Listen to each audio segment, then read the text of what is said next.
En este pequeño videotutorial, nos adentraremos en el maravilloso mundo de las fórmulas en AppGyver. Colocamos un componente de párrafo y luego vinculamos la propiedad content a una fórmula.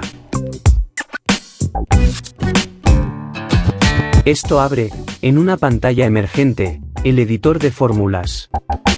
En la primera línea de este editor, aparece la fórmula inicial, que en este caso, nos devuelve una cadena de texto. Una fórmula es una función que podemos escribir usando una sintaxis correcta. Por ejemplo, podemos borrar la fórmula actual y escribir 1 más 1. La fórmula ahora nos devolverá 2 como resultado. Como ves, el posible resultado es visible en el propio editor, y también será visible en el componente de la pantalla de visualización de nuestra app. Una de las características de las fórmulas es que podemos utilizar funciones listas para usar. Estas funciones encapsulan la lógica comúnmente utilizada. En el propio editor podemos buscar una determinada función, usando el menú interno que vemos a la izquierda del editor. Por ejemplo, buscamos la función de texto, capitals. En el panel de información de la derecha, se muestra una descripción y ejemplos de la función de fórmula seleccionada. Haciendo doble clic en esta función, la añadirá a la línea de la fórmula. Esta función toma una cadena de texto como argumento, y emite una cadena de texto con la primera letra en mayúscula. Podemos ver una vista previa de la salida, como posible resultado, así como un resultado de validación, que muestra que la salida coincide con el tipo de propiedad, en este caso de texto, a la que estamos vinculando. En este ejemplo, usamos el texto Finland, pero podríamos usar una variable de texto programada. También podemos combinar funciones de fórmula.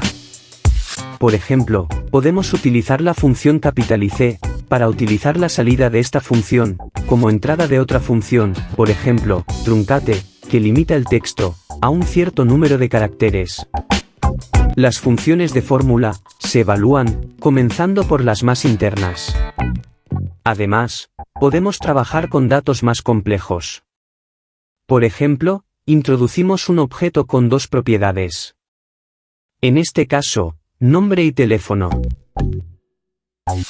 En el menú de funciones del editor, localizamos la función Object, y seleccionamos su propiedad, lookup. Esta función de fórmula nos permite sacar un único valor del objeto. Es decir, del primer argumento objeto que contiene dos tipos de valores, nombre y teléfono, le decimos que solo nos presente el valor nombre, que indicamos como segundo argumento de la función. En una aplicación real, los datos seguramente no estarán escritos de esta manera, sino que estarán contenidos en variables. Probemos ahora a usar una variable de página. La variable contactList, que ya tenemos creada, con sus dos propiedades. Incorporamos a nuestra pantalla un componente de lista, y lo vinculamos con la propiedad repeatWith, enlazando a una fórmula.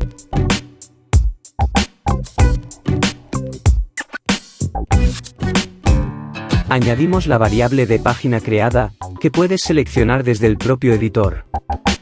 En nuestro ejemplo, buscamos la función sortByKey, ordenar por clave. En el primer argumento de esta función, colocaremos la variable de página.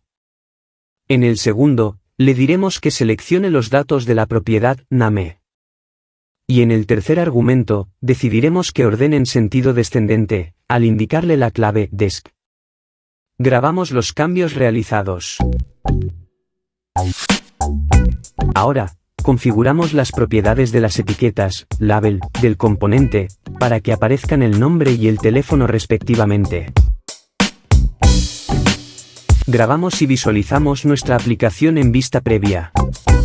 Podemos ver que el contenido de la variable de la página está siendo procesado correctamente por la fórmula, que está generando una nueva lista ordenada.